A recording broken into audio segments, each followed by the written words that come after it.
I'm not sure what we wanted. Like, that's the thing. Like, if he went out and threw 5 touchdown passes, would we be celebrating today? It was still a preseason game against the Niners number 3s. And a lot of the case, Love was out there with players that are not starters, players that are still learning the system, rookies, undrafted players. So I don't take anything from this game. I know that sounds like I'm dismissing the importance of preseason, but I honestly, it does nothing for me. I only care about practices again and playing with the actual players who are going to be on the field in the heat of action. He's actually had more regular season snaps than preseason snaps, I think, at this point in his career. That's how little he's played. I thought he looked good on these 2 touchdown passes that he had. He had a couple that were nice. And then the interceptions are fluke things. But, like, I don't take too much. Romeo Doubs had a touchdown. Let's go, baby. A touchdown. Let's go. I don't take too much out of this thing. I was curious to see how he'd play, but he didn't light it up. He certainly didn't make us say you have to cut him or he's not the guy. Practice what matters, and I think Rodgers afterwards said the same. As long as he's mastering the system, like, we're feeling better, and I think he's a lot further along he is now than he was last year at this time. Yeah, and my level of concern is low. I mean, yes, he threw 3 interceptions. If all you look at is a stat sheet, you're like, wow, 2 touchdowns but 3 interceptions, and then you turn the film on and you look at them. The first one bounces off somebody's hand straight up in the air, and the next one, Romeo Doubs has the ball, and the DB takes it from him. Yes, that last one, good play by the DB. He's forcing the ball in there a little bit, trying to make a play. But 2 out of the 3 interceptions should have been caught by the receiver, so I'm not going to panic. He had a really nice touchdown pass after the 3 interceptions on a back shoulder throw, which was impressive. You want to see a guy rebound. No matter who your quarterback is, you're not going to go out there and make every single throw in a game. There's going to be some adversity. There's going to be some bad plays, and he responded with it. So for me, that was impressive. Back shoulder right here, scores a touchdown late in the second quarter to go into the half. Like, that's what you want to see. A guy, especially a younger guy who hasn't played a lot, there's so many question marks about him. Is he the guy? Is he not the guy? He goes out there, throws 3 interceptions, and comes back and responds with a touchdown to end his day.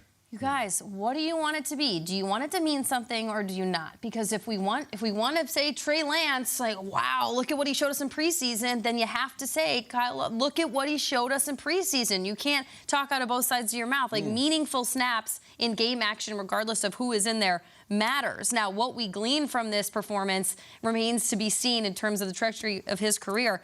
But what I would love to stop doing is drawing this line. Aaron Rodgers, I'm essentially talking to you right now. Please do your backup quarterbacks some favors and stop presenting the timeline to us that you came in for Brett Favre, because now you're expecting your backup quarterback to do what you did when you came in for Brett Favre.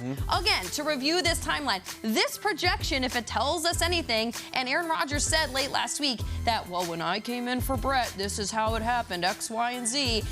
You're telling us that this young man, Jordan Love, is going to be starting for you next season. I know it's not accurate, but it's essentially you're making our brains go that way. You're making us expect him to play this way in a preseason game.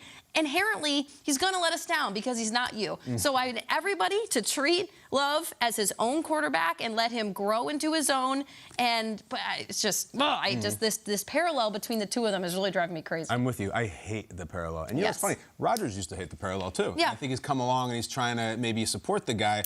But, I mean, they are wildly different, up to and including any time we got glimpses of Rodgers before he was the starter. He didn't just look fine. He looked brilliant. Yes. You're like, oh, that guy can play. Exactly. With due respect to some of the quarterbacks who are playing this weekend, the Jarrett Stidhams and the Trevor Siemian types, I don't think that's terribly compelling, but I actually do think the Jordan Love one is, because, like, those interceptions we just showed, we're going to be showing them next spring on this network. We're going to be examining them. We're going to be running this highlight because, again, hashtag God willing, Jordan Love does not play a single snap this regular season. I hope he never sees the field, which means this is what we got to go on.